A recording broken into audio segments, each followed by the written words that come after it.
বাড়ির একদম সামনের পাড়াতেই অন্নপূর্ণা পুজো হয়, সেখানে চলে গিয়েছিলাম সকাল সকাল ঠাকুরের ফল দিতে। প্রতি বছর ঠাকুরের ফল দিতে সন্ধ্যাবেলা আসি, তাই এই সকালবেলার মায়ের আরতির এই মুহূর্তটা আমি মিস করে যাই।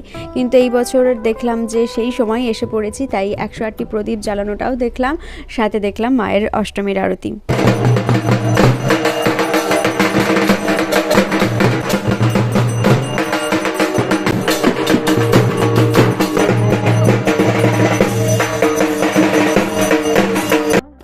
সন্ধ্যাবেলা বোন আর বোনপোর সাথে বেরিয়ে পড়েছিলাম ঠাকুর দেখতে। তখন আবার গিয়ে দেখলাম যে সন্ধ্যা আরতি হচ্ছে।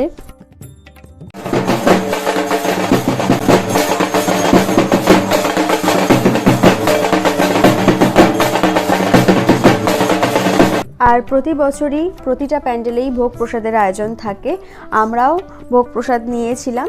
আর তার আগে ঘুরে এসেছিলাম আরও একটি পুজো মণ্ডপ থেকে।